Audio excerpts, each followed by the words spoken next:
Welcome back to Thera Phase Biofield Tuning. I am Shauna Mainfield.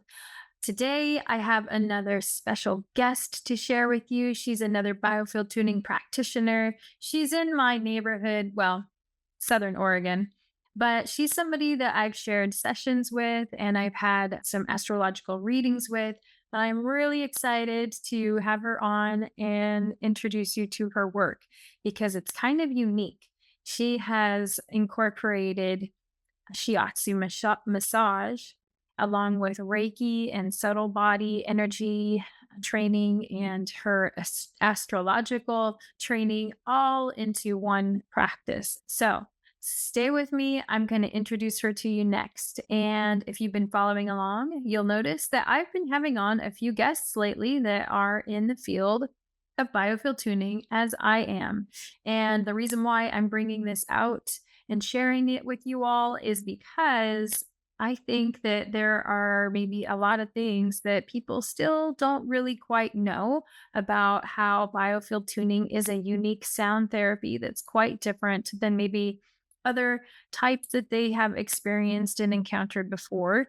And we have some very diverse groups of people who are taking on the learning of it and sharing and integrating it into their practice. And so I'm very curious myself as to how other people are finding that this work is being received into their own lives, and then how it is that they are sharing that with their current clients, or how they are finding their way to share if it's brand new to them, such as myself. Introducing Jocelyn Rousseau, a licensed massage therapist specializing in Shiatsu massage, TCM, and acupressure. She has studied independently and formally the arts of herbalism, the art of wildcrafting, and living off-grid, the medicine making, primitive skills, and the ancient healing traditions of the Cherokee, Mapuche, and Celts. She is a certified biofield tuning practitioner, a certified Reiki practitioner, and subtle body energy therapist, trained in Barbara Brennan's healing science. Jocelyn currently studies at the Oracular School of Astrology and has taken workshops and classes at the Academy for Astrological Medicine for 5 years. She considers herself a lifelong student of the human body, earth-based medicine, and astrology. She believes that to truly understand esoteric and occult sciences, one has to live closely to the elemental forces whose influence is felt directly from the cosmos. Jocelyn has committed her life to the study of our human form, its connection to nature, and its vibrations. Welcome, Jocelyn Rousseau of Astroenergetic. Hi, finally. How are you? Oh, I'm good. I'm really good. It's funny, like today I just had the time to listen to your video with Kyalon, and it's so good. And I feel like you said some things that I mean, she needed to hear, essentially. Like, I thought it was really good for her to hear it coming from you. Anyway, good. I was wondering that. Yeah, that was a little bit of a challenging one, to be honest, because I wasn't sure how she felt about it. Me neither. Yeah, it's always funny when but your intuition is correct. And so, as you know, it was validated through Yeah, I feel like that's going to be so encouraging for her, just moving out into the next steps of her life. Gave her probably a lot of understanding about some of the things that she's been going through. And yeah, so anyway, I think it was really the perfect time too, because she is going to be so affected by the eclipses as well as you. Oh yeah. I mean, I feel like it already is. Maybe all kinds of other things too. Venus retrograde, is that going on? Yeah. Venus is not in the best state. Not happy. Not a happy camper right now. Yeah. Anyway, welcome to the podcast evolution that is coming about with the last few episodes and articles I've been writing. And I wanted to bring you on because we know each other personally, or we've had session exchanges, and we live in the same area, Southern Oregon, and you have a unique contribution with all of these multiple types of practices that you've integrated with biofield tuning. And of course, the telepathy tapes was part of what spawned these conversations. And so we're going to touch on that as well. But to get started, I think I'd like you to just give us a background of how you got introduced to the work that you do now, and just give us a little bit about yourself. I started with Chinese medicine years ago, many years ago, because my first job was working for an acupuncturist. And he was a psychologist and an acupuncturist. It was at the time that acupuncture was quackery, which was in the late 90s. And so he would do acupuncture treatments kind of under the table on a lot of these psych patients. And I was able to like see with my very eyes all of these things getting healed. And then one time I had a sinus infection, and I went in, and my nose, like it was like, when I was like 15 or 16, and my nose was all plugged up and I was just like a wreck. And he was like, well, do you want to get acupuncture? Do you want to try it out? And I was like, okay. So went in the back and, get a treatment. And 20 minutes later, it was all healed. Wow. And I mean, unblocked everything. Yeah. And I had struggled with that kind of thing like for my whole young life. I had infections a lot. I had throat infections, all that stuff. And I just couldn't even believe it. After that, because I had access to all his books, and I was just kind of like fascinated beyond words. And I even did like a little fanzine then, and I wrote like a little thing about acupuncture. Wow.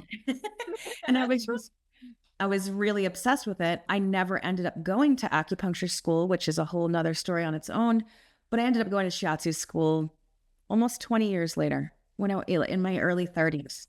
I was lucky enough to find a Shiatsu school that was very traditional. I have an entire year of just Shiatsu, whereas now programs in massage schools are really, it's like Shiatsu for a really not very long period of time.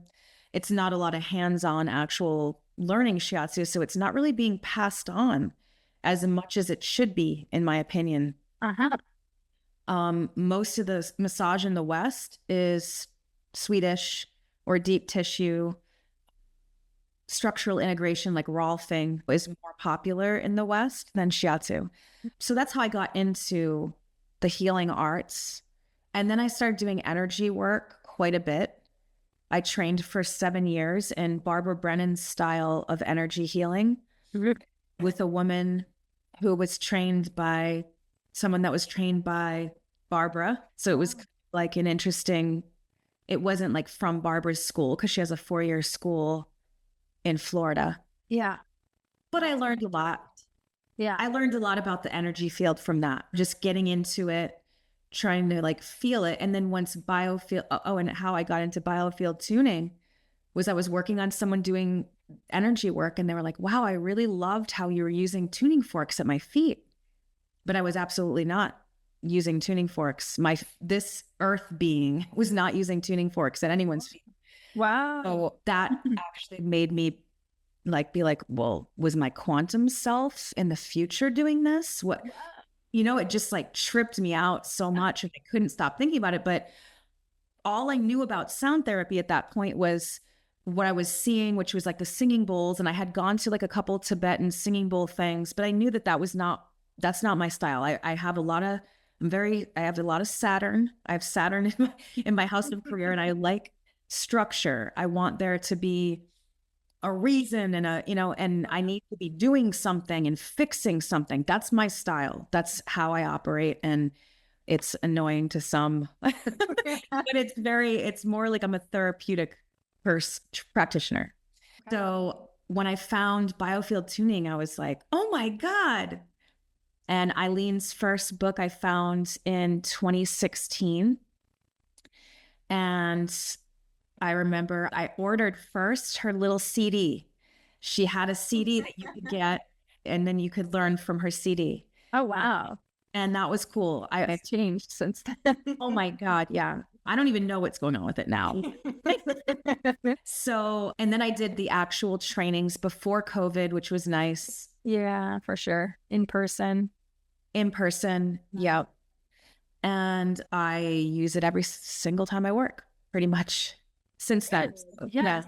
So that's a good lead into one of the questions I had if you could explain more about the intersection of biofield tuning with the rest of your modalities, Shiatsu, massage, and then also you do planetary health chart readings, and you're very educated and knowledgeable about all of that astrology as it's relating to the body as well. So that's very interesting that you have this multi-tiered approach where we have the vibration and energy body, the etheric, and then the deep fascia connections and working on that level, and then understanding the health of the different body areas and regions as it's relating to astrology and how that composition is a part of a person as well. So maybe you could touch on that intersection of all of those things together. Yeah. When I was in Shiatsu school, there was a book that I had gotten that was about the 8 extra vessels in Chinese medicine. The way that they described them was that they had access to the outer edges of our field, and they were like bigger conduits of chi that were kind of gateway conduits.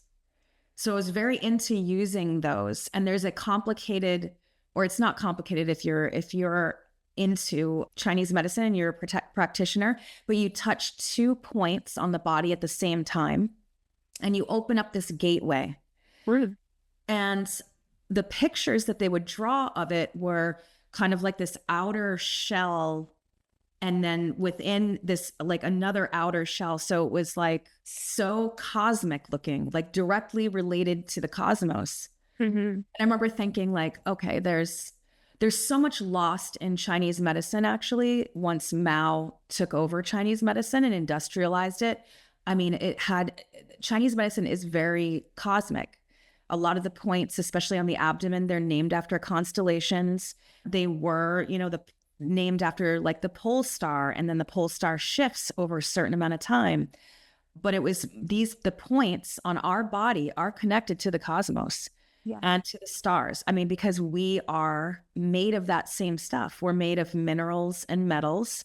And so we will have resonance with minerals and metals. Mm-hmm. My uncle's an astrophysicist, and even he was telling me recently, he's like, we are stardust. And I couldn't even believe it because he's very, very, very scientific. Uh-huh. And so astrology is not real and total whatever. But he even was saying, we're finding gold in space. Yeah. And we're finding all these there's no coincidence either that there's 7 metals and there's 7 traditional planets, and that our Earth is on a rhythm of 7.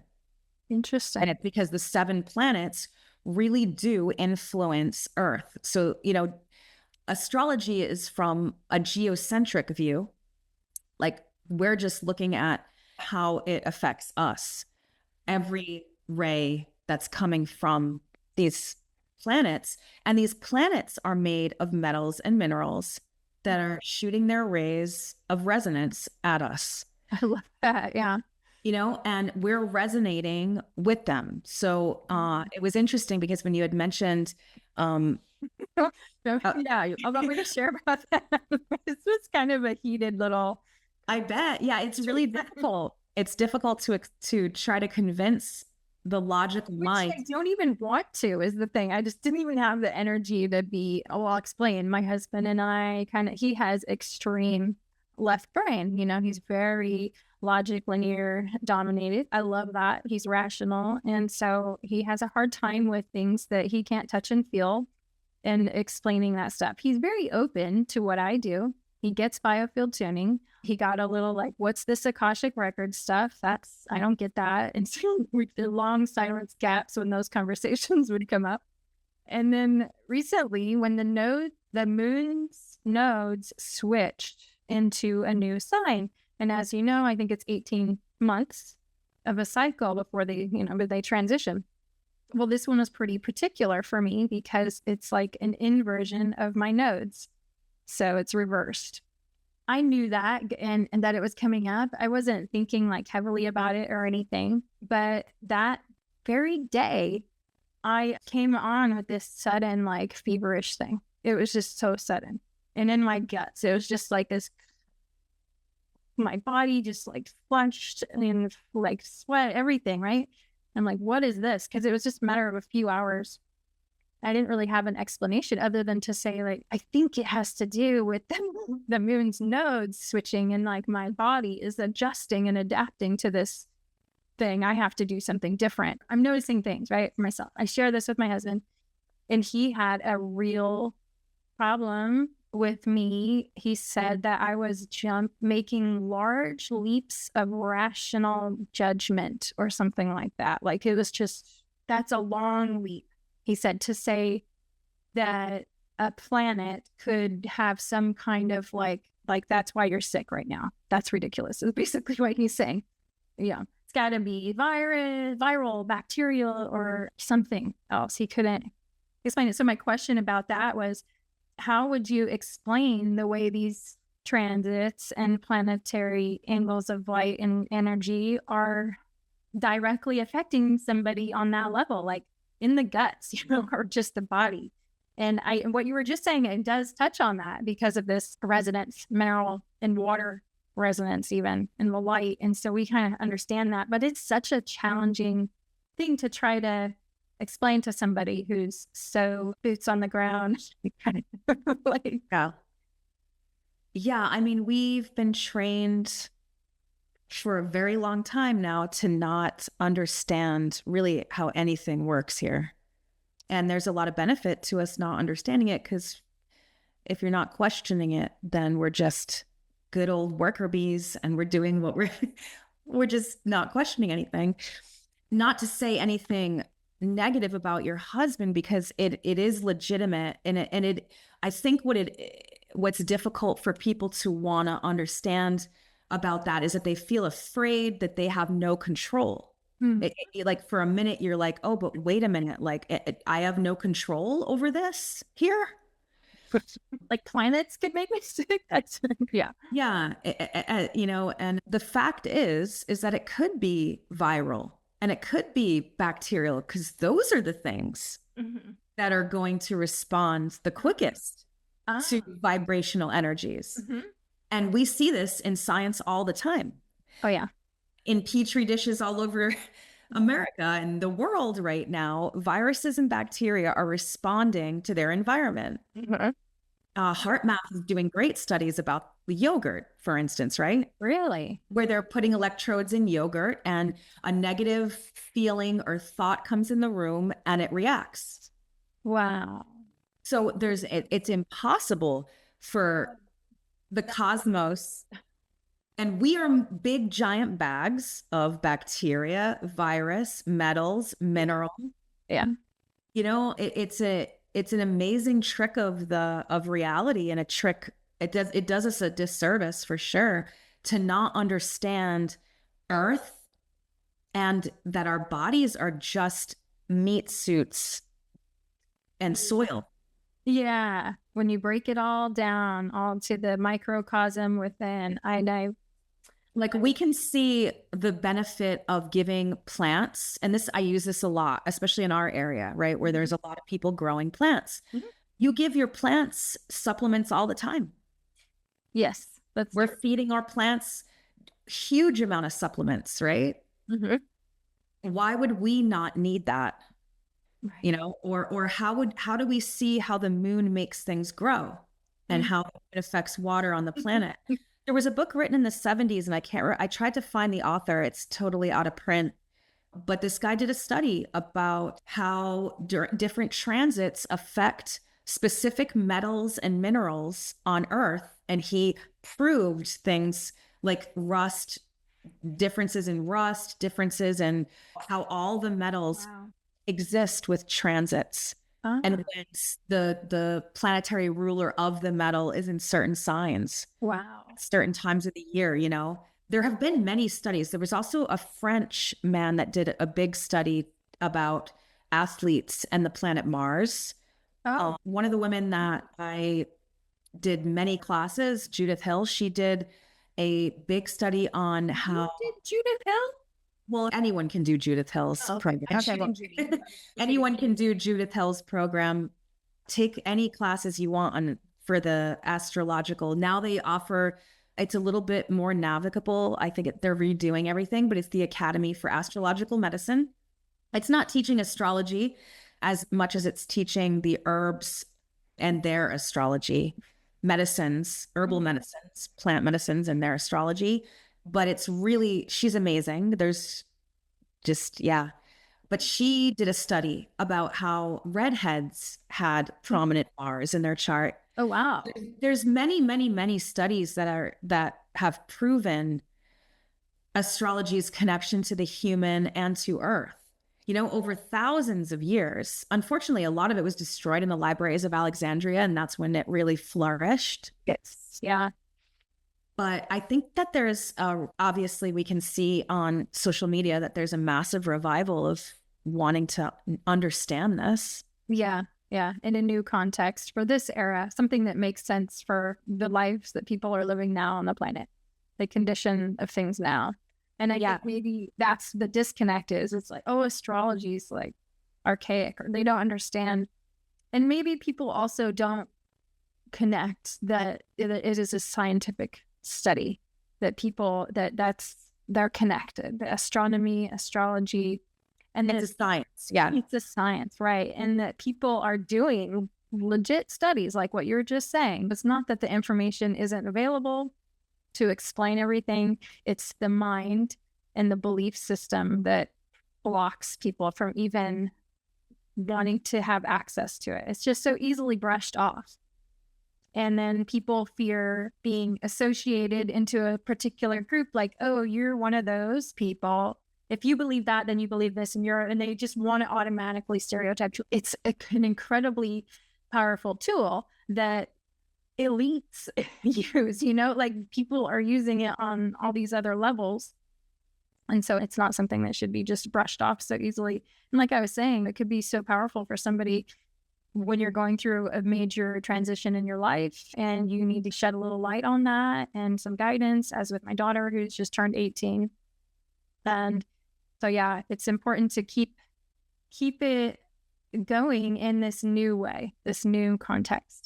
And not everybody does. Some of it is very surface, fluffy astrology. Yeah. There's so much of that. Yeah. Yeah. And what you're doing is not at all like that. You go very much in depth into these chart readings and you know what you're talking about. If somebody does get a reading with you, just know that you're getting a thick stack of information. I don't even feel like I know anything about it, honestly. It is such a giant leap. I will never, the best chart that I do will be the one right before I'm dead. And then into the next life, you take it. Really amazing astrologers had to have studied for many lifetimes. For real. I mean, it's so complex and there's so much information and so much data still that has maintained. And just imagine what was destroyed. Right. It's amazing how much. Fabric loss. I mean, among other great knowledge that was just gone. And so we're at this point on the planet where we're trying to salvage and put pieces back together because we've been lied to so much and the history isn't what we've been told. And there's so many things where you have people that are willing to turn it over. That's, let's look into that. Maybe that's not right. And then you have people that are very like, I don't want anything to change. This is my world. This is the way things are. And don't bother me with other versions of history or all that other stuff. But that's where we're at with the world. I'll just give you a little tidbit that I just thought of. Mm-hmm. It's interesting because these books, they always open a door into something, but I love to check what's happening in the world against what the day's chart is, right? And everyone, so that's called mundane astrology, is when you're like predicting world events or things like that. And I don't know very much about that, but I do like dabble in it a little bit. And what was really interesting is this recent measles outbreak, right? The outbreak that the one person got it in. But it was very interesting because I was reading through a book called Christian Astrology, which is a timeless classic of astrology, especially like horary astrology or chart consultations. And it was written by William Lilly in 1646, I think. And he was an astrologer for a long time, eventually persecuted. His story is kind of amazing. I found in his just randomly, and it was around when, we're getting to the point where Venus was about to go retrograde and there was like these Venus issues. I just randomly found just in, he was like, Venus issues will create pox, outbreak of pox. Oh, wow. And that's what measles is. Measles is a kind of pox. Yeah. He also said that something about when Mars is in Cancer, which it is right now, that there'll be a persistent cough. And that's happening like crazy. So in the 1600s, when you know that this is going to go down, Yeah. and we don't know that now. And there's so much disconnect. We were also taught that the Renaissance era and those times, people weren't curing anyone of anything. That people were dying at 40. It was a horrible pestilence. It was just dirty and filthy and horrible, and no one knew anything. And that's also not true. There were a lot of things that were getting cured with really like simple ways that are just not getting cured now. So that's the benefit of medical astrology, is to be able to look at a chart and really be able to dissect it personally for someone and see what energies people can digest and what energies people cannot digest. And those energies manifest in the form of metals, vitamins, minerals, plants. Mm-hmm. Then the plant, that whole connection is another one. Yeah. We'll do another episode with plants. Yeah, right. I know Jocelyn's a plant person too. But how does biofield tuning connect into this is very interesting. Right. Because the cosmic, our biofield is not just charged, right? So the sun star and the earth star, the sun star we're getting straight from the cosmos. And it's not just the sun's rays, it's the other planetary rays that come in. And in Hindu, they first come into our field through the nadis, right? So, and those digest the very subtle rays of the cosmos to be able to like filter into the bigger conduits of energy that end up in our physical being. Mm-hmm. And so biofield tuning is tuning the nadis and tuning the cosmic rays, because as different cosmic, especially like, for instance, like a Saturn return, that's definitely in a detectable sound when at 20, there isn't a person that I've ever tuned. And I mean, I'm not Eileen, I don't claim to be a master of it, but in the 6 years or 5 years that I've been doing it, and at least 5 to 7 people a week that want biofield tuning in that time, there is not one person that doesn't have a sound from a Saturn return. How would you describe that sound, Jocelyn? It's different for everyone. Okay. It could be a massive depression, or a terror, or a big accident. It's a life change. Yeah. Okay. And either, the depressive tone is really low and vacuous, and the other tones are going to be more high pitched, but there is not. So you have your Saturn return at between 27, 29, and then 56. And then you have that last one. And it definitely makes a sound. So it's got a signature. Do you notice any other planetary signatures? I haven't really noticed any other planetary signatures. I think just because I'm fascinated with the Saturn, the whole situation with what happens in the field with Saturn. Mm-hmm. And that connection is, I think, creates more density in our field because Saturn actually, according to the cosmobiology, I guess, formed our bodies. So I think it's Aristotle's sphere. We come in through Saturn and we leave through Saturn. You know, Saturn's like the timekeeper of the planet, and but creates bone in the body and flesh and skin and stuff. And so I think that's why It's a lot of sense. it makes more density in the field. And I always feel like the sound, like when there's cacophonous sound in the field, I don't know if you've experienced it, it's dense. That's why we can't get through it. Yeah. Yeah. It sort of bounces all over the place in a strange way. Well, that's fascinating. I hadn't thought about that before, about hearing planetary tones, or just that Saturn would be such a significant planet. Makes a lot of sense. Saturn's kind of in charge, and you want to make sure you're good with Saturn. Yeah. So that's, fascinating.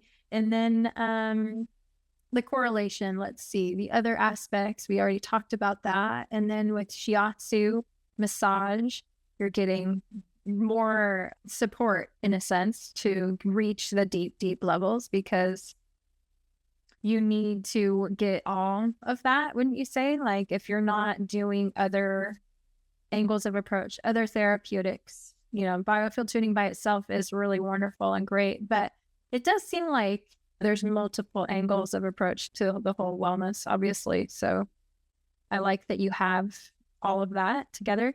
Do you have clients that are doing all three, and that you're really getting into this whole way that's supporting them? I guess the question is, could you share about maybe one of your most remarkable experiences with working with clients, whether it crosses all of those or just even one?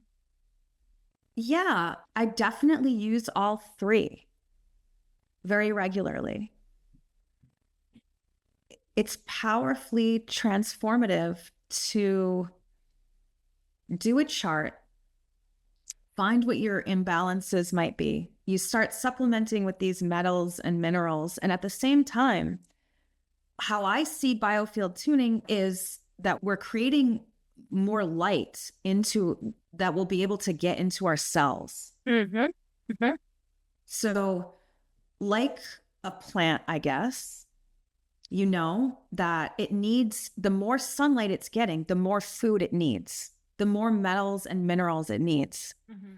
And we are no different. So it's really important that when you're doing a lot of biofield tuning, that you make sure that you are having electrolytes. And this goes for energy work in general.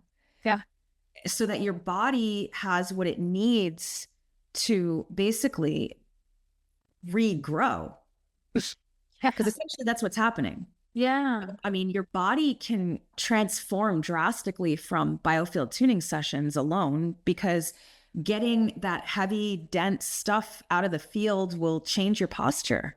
Mm-hmm. Mm-hmm. In my experience for myself and how I've seen other people, it changes how your cells are growing, because we are never the same. So like when a client comes in and it's like, yeah, I got into a car wreck 25 years ago, I've had this pain ever since. That doesn't make any feasible sense for you to have pain for 25 years when our cells are growing and dying and regenerating all the time. Yeah. And I mean, you've had 50 new livers if you're operating correctly. Yeah. So there's no possible way for you to still have that pain. That's where biofield tuning is amazing. Good point. Oh yeah, for sure. Yeah. Because what's happening is that sound, our bodies grow around the sound. Mm-hmm.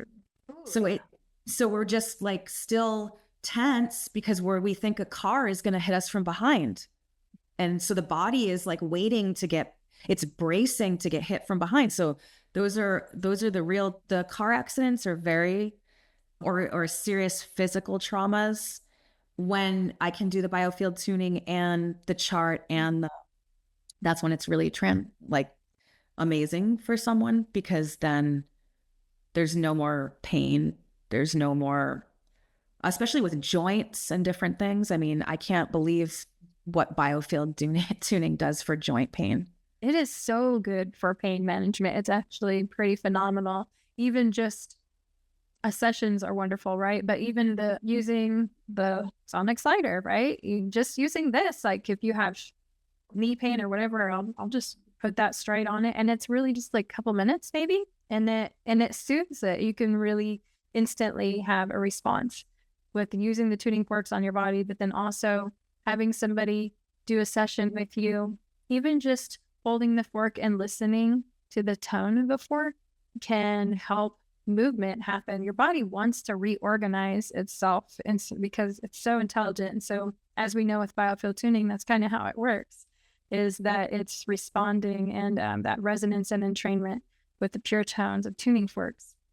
But also, it's the client, into your interaction, your presence, and your focus with your client that facilitates that to happen on these deeper levels when you do a full session, where you can go into the timeline of when people have had these traumas, where, I mean, that's the beautiful part about it, is that you can, it's like pulling files out, it's like taking off layers and revealing somebody's essence, it's like, well, that's just the noise and the dust and the grit, and, clearing that up in the body.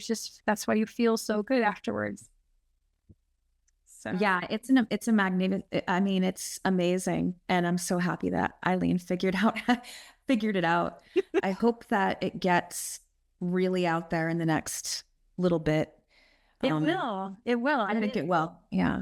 And that's why we're having these conversations. And I'm stoked to have more tuners on. I'm having other people reach out to me that are excited to talk as well, because there's so many amazing biofield tuners out there doing a lot of different things. And so I think it will grow as we keep talking and sharing. And so kind of my role is also to encourage other practitioners to be able to speak and share knowledge and give workshops, presentations, and just get involved. But that's what tuning helps with as well, is being present in the moment, having that confidence and radiance to just share. Yeah. I mean, I've seen, even just, seeing how acupuncture is so normal now. But I was, at one point it was not okay, and it was not a therapy. And now the meridians are physical space. Acupuncturists, a lot of them don't even consider themselves doing energy work when that's what they're doing. Right. So it could, because it's become that solid in the mind. Well, I feel like biofield tuning can become that way, where it's just so normalized. I mean, astrology has become that way. With just like so many people talking about it. So this is just, and it is going to happen where it's implemented in more hospital settings. Currently, I chiropractors and different structural therapists are not even allowed to have energy workers. They're not, that they could have their licenses revoked if they do Reiki if they say that they're doing that. But biofield tuning has science behind it. Unfortunately, Reiki will too at that point. And hopefully those things will change, where they're, because particularly adjustments are phenomenally done with this, because a lot of the shiatsu is along the spine. So when I use biofield tuning on someone, and then it's amazing. 100%. It's so compatible with all of those other modalities. And yeah, my mother-in-law, I tune her pretty regularly, and she goes and sees the naturopathic doctor, and I've been giving her adrenal rhythm resets, and she's going back to her naturopathic doctor, and he's like, "You're good. What are you doing? This is great. This is really, something's shifting." She's like, "You need to have her come in here and work with you and your clients and see if this is gonna, this really is supportive on this whole other level." Yeah. It makes quick work of everything. It does. Yeah. It does. Yeah. So soon there'll be biofield tuning assistants. Okay. Yeah. It's interesting, but yeah. I would love to see that. I mean, I know I'm feeling really brave these days. I might just walk in there and talk to them. I just got hired with a chiropractor. You did? And he told me that I could not use sound. Oh, He said, what- no. you're doing massage with, okay, with him. Okay. Interesting. And so he's just they're legally strapped. Is that what it is? They just can't, or they'll lose license and all that. Yeah, That's got to break and change for sure. it will. Yeah. It will. But the sad part is that they are going to mechanize it. Oh, yeah. It's already being done. And we can talk a little bit about that. I think that's a really kind of an important little note. Maybe talk about how there is a difference. People do want gadgets and tech and things like that and want to just like, give me the thing, put it on me and put the sound, put the vibrations on me and then off they go, right? This is totally. Yeah. Oh, yeah. Yeah. COVID really helped push that with the disconnect from other humans and the fear of other humans. So whenever I do a fair or anything, the line for the machine is out the door. Yeah. People don't want to have a human help them. They want a machine to help them, but the machine's never, ever going to help them. It doesn't have the same. I guess I can take that back. Maybe So maybe by placebo, that's a real healing. So yes, by placebo, when people are seeing the machines healing people, that's, I would say, from my not so humble opinion about it, that's completely placebo. Mm-hmm. Because we are not running on the same current. You know, we are not accelerating current beings. We're working with direct current, especially when we're working with something like Reiki. And I don't, just in my, small practice, I get these machine readouts a lot of the time, and they really upset me. And they upset my clients too, because they're reading these bioresonance vibrations of parasites and bacteria and fungus. And it's like somehow we as soil and meat and flesh and bone and all the things that we aren't going to have those things. Of course, we're going to have those things. Yeah. And it's also regional. So now I tell people to go in pairs if they want to do this. Take your friend. And then you can see that your friend will have all these same things too. And then you get to know that humans have parasites, fungus. Have you taken this test right after going on a walk? Well, you might be full of fungal spores. Your field will be. Uh-huh. So whatever we are around is what the bioresonance is picking up. Interesting. Right? Yeah. But there is trust for the machine. There's just a blind trust for the machine. Mm. There really is. No, people are very skeptical and distrusting of other people. And for good reason, thousands of years of different reasons that we've all been through, like all the harm that we've done to each other. The machine seems like it's never going to do harm to us, and it's telling us the truth. And I guess, in fact, I don't know.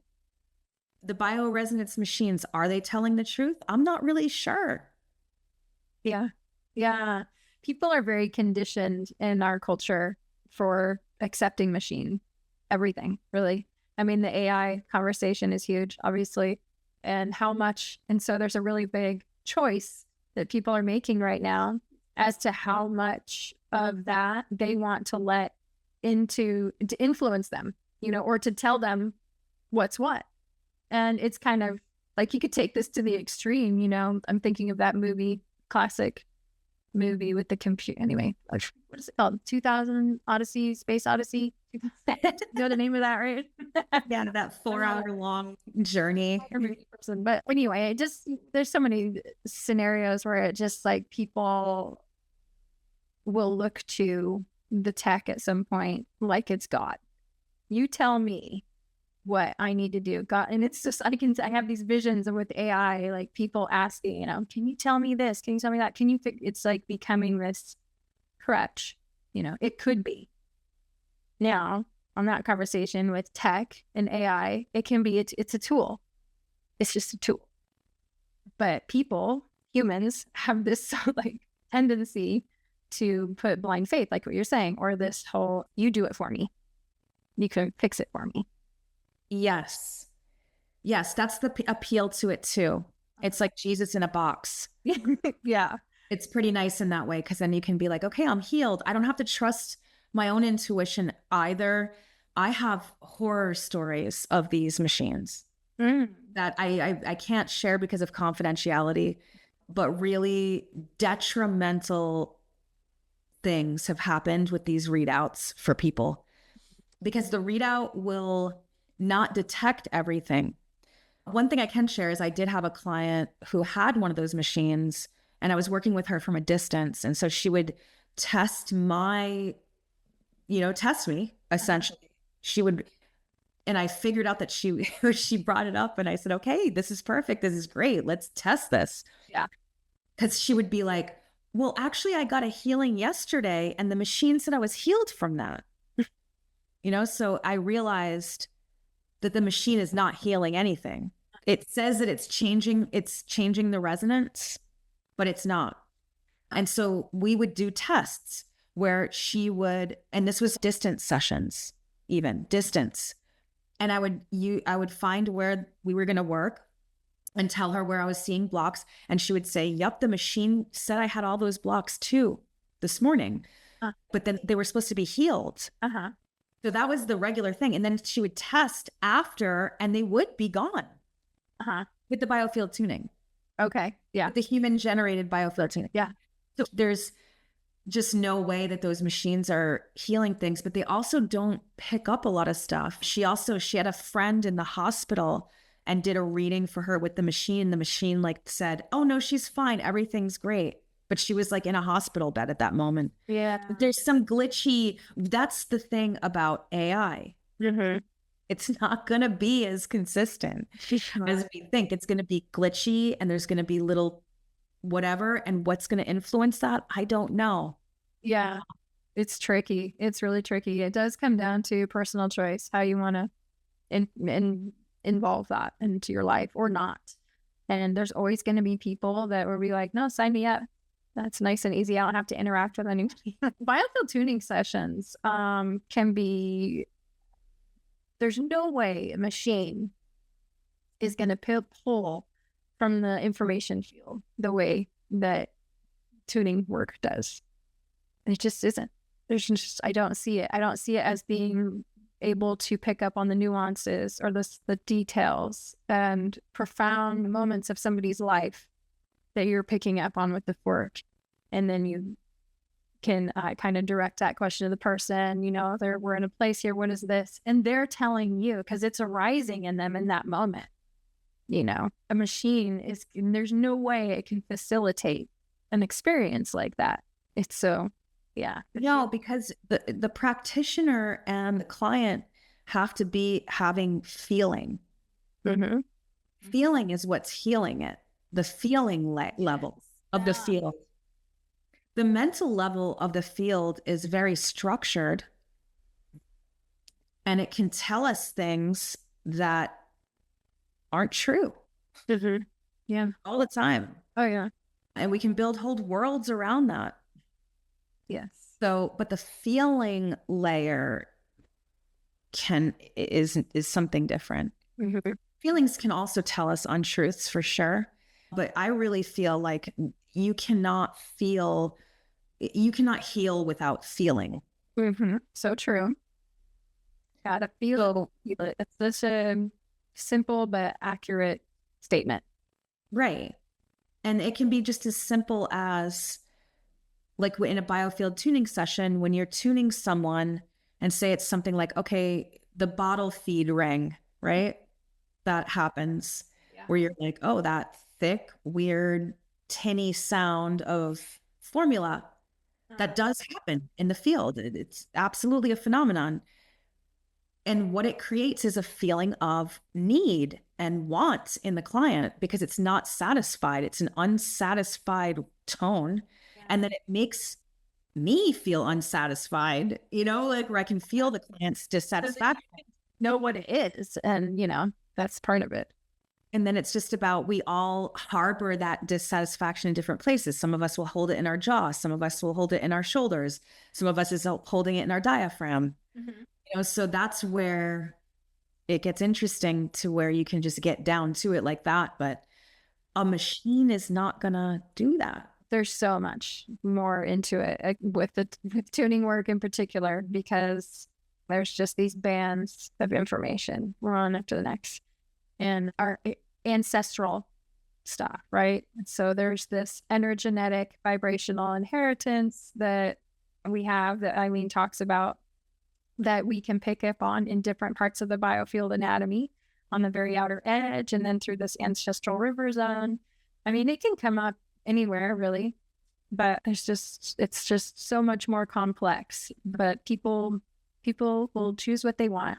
Some people want pills, some people want plants, some people want machines, some people want real feeling, more contact. And hopefully people will come away from that, whatever COVID did, where it made us all freaked out and not want to be around each other. That's really the essence of what the tuning work is about too, which is this unification of yourself. When you have that vibrational coherence, all of a sudden it's like bonding, but you've got magnetically bonding to all kinds of other people, and it's so open, you're open, but protected with the biofield like you had. And so there's this knowledge that comes in that helps you understand that we're all connected, the fields are connected, and that you can be in distortion and be afraid and fear, and a machine may not actually resolve that deep layer of one more challenge that person is having.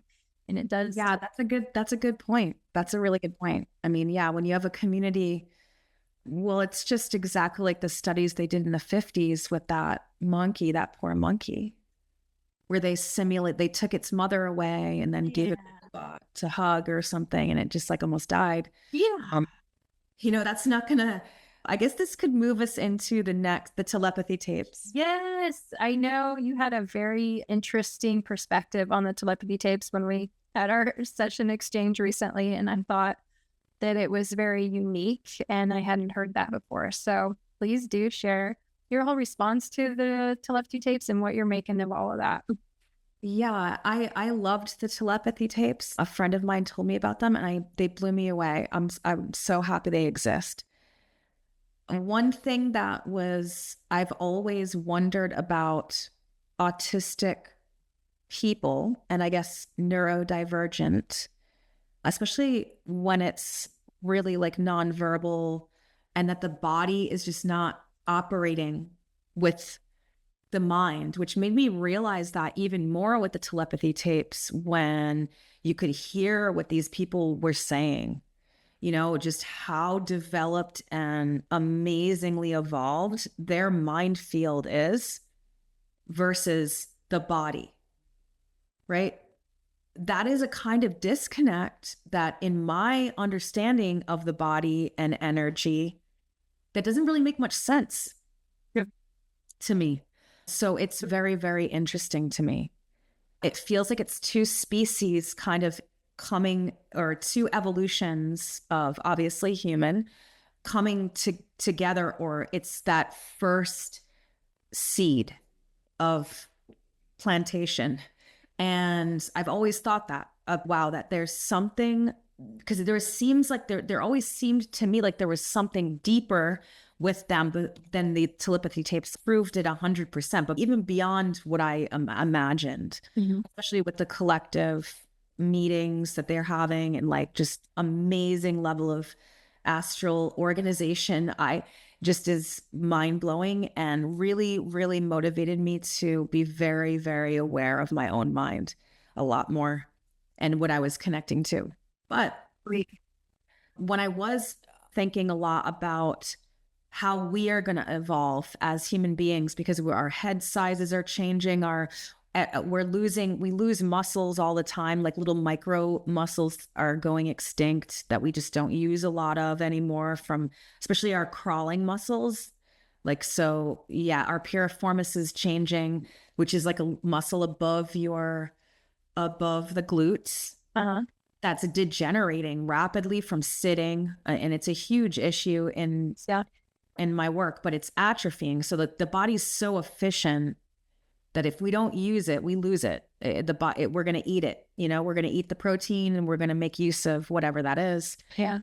So that's happening a lot in different ways. But one thing, the interspecies or when two kind of like a newer thing is coming together, I thought of the mating, how the polar bears are mating with the grizzly bears right now, because they're creating a new species that has to adapt to how our environment is changing.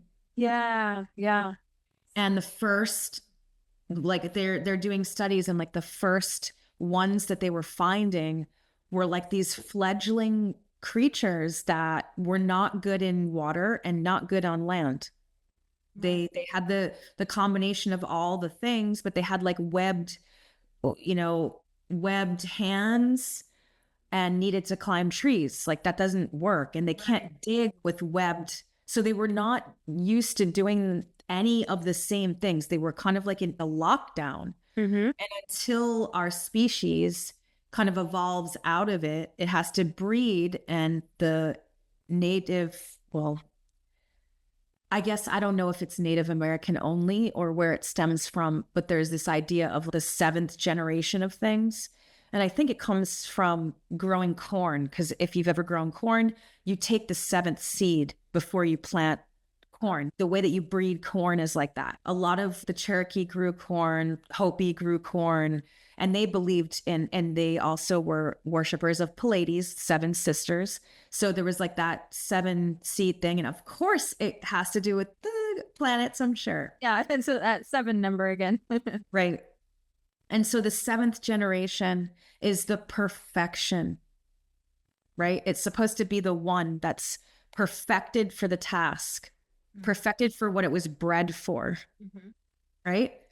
And so I think that what's happening right now with autism, not all cases of autism, and that I don't think we have a lot of good words for all the people on the spectrum. I don't think it should be all, I guess now we're saying neurodivergent, but that's still keep changing it. It's hard to, the labeling, right? It's just difficult. Once you start labeling things, it just goes all wacky because it's not like that.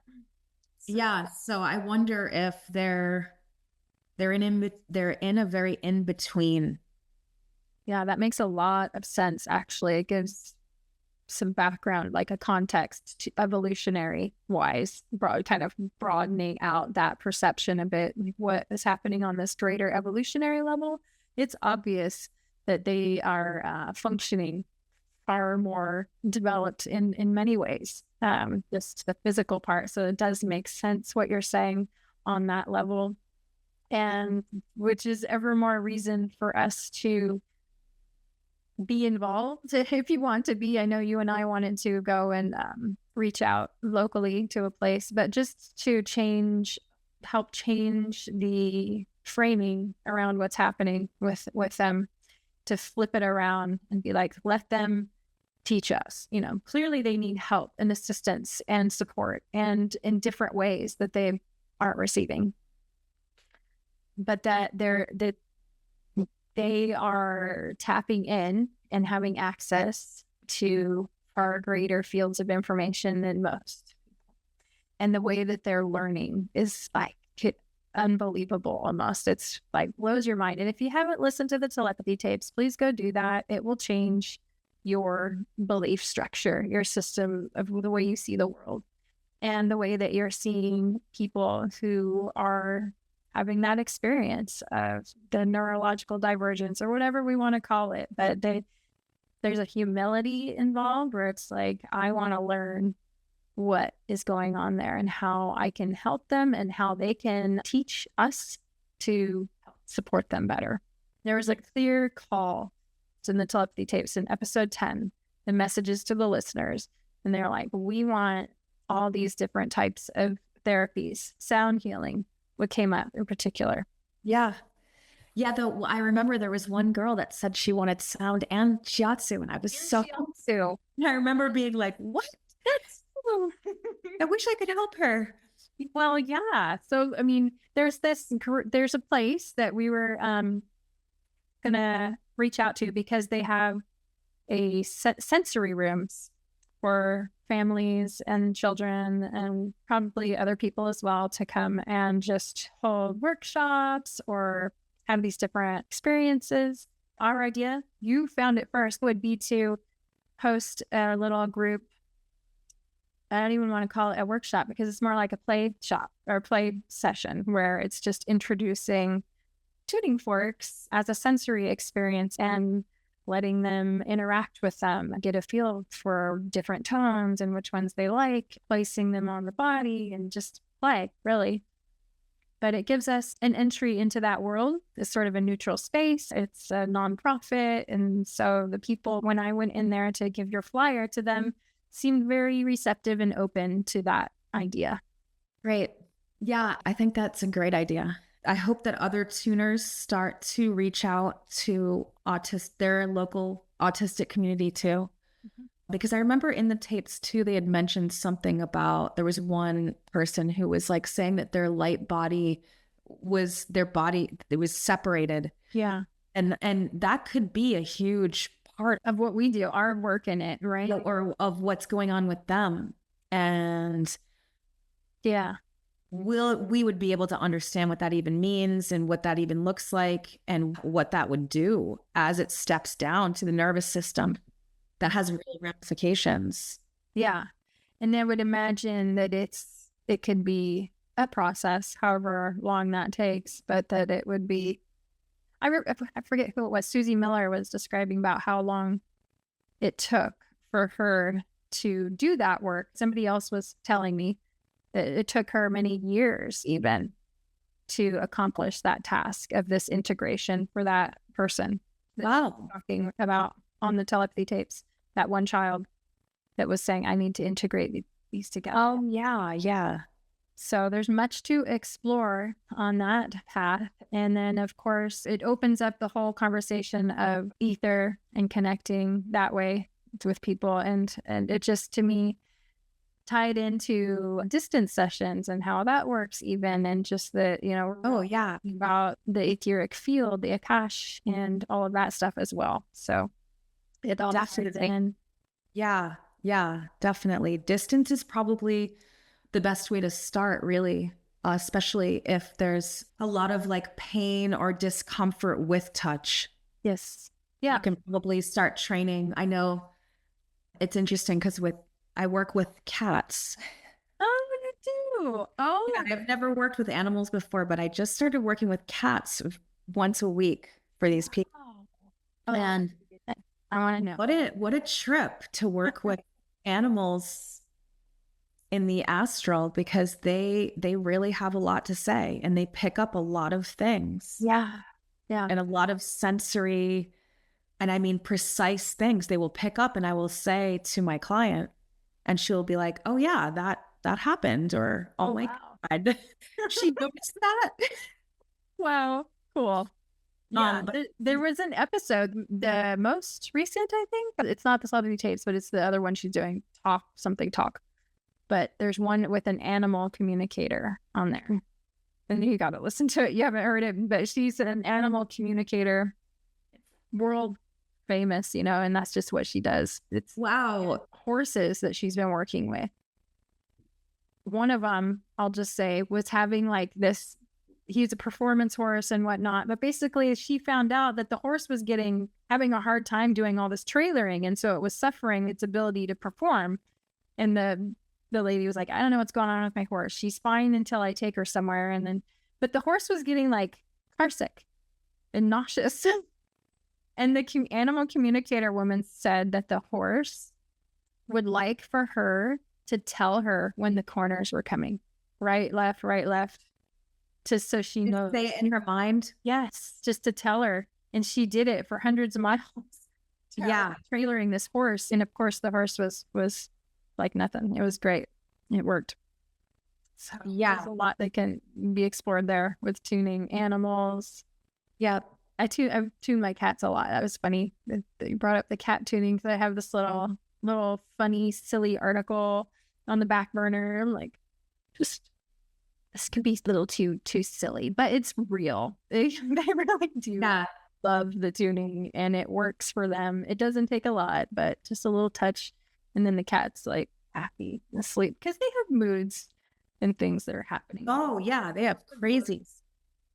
You know, I mean, animals, in a lot of ways, from my experiences, the cosmic rays will affect children, animals, and those with disabilities a lot more than those with a lot of willpower.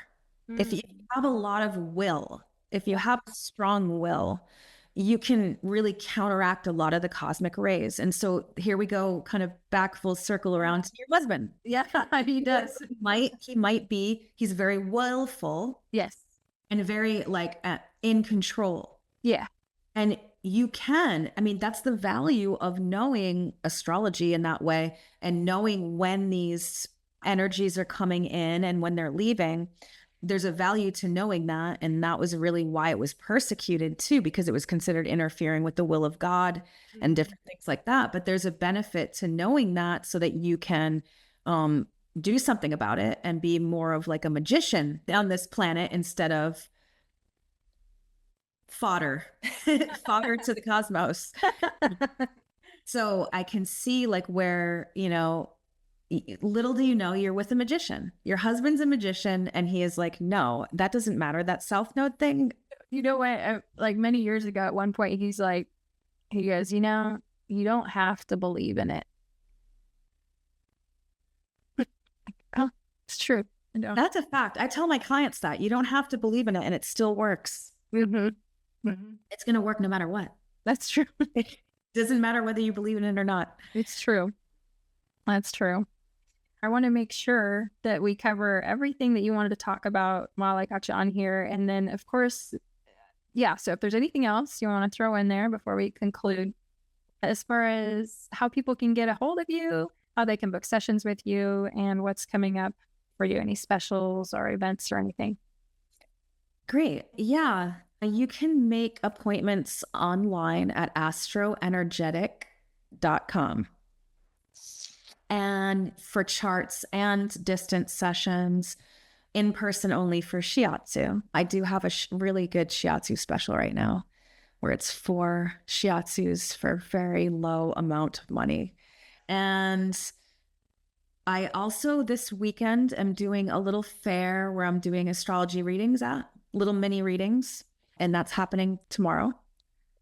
And I think that's it for those events. I am orchestrating in the process of creating a Shiatsu class to teach it so that more people can do it, and people can say it to their kids. It's really good for kids because it's through the clothing, and it's good for elderly, and it's good for anything.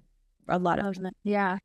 So hopefully that will be by May. That should be on my website to be able to take, hopefully. I'm going to do in-person classes also. If you want to get a hold of me, just go to my website, and then you can email me, and I have a phone number there to call. So yeah. And reach out to Jocelyn. She had amazing work on multiple levels. I've had chart readings from her. I'll probably get more. There's so much to explore with all of that. And I'm just very appreciative to know you and to have you as a fellow tuner in my area. When I first got certified, I think I just was reaching out to whoever, like, oh my goodness, there's a tuner in Grants Pass. She's right there. The only one. I know, it's a miracle. I'm so happy that you're there too, so we can trade. Yes, I know, huh? We'll do that again soon. And thanks so much, Jocelyn. Thank you so much for doing this. And it's exciting that you're going to be doing it with other people and putting it out there. Thank you. Yeah. Thank you. All right.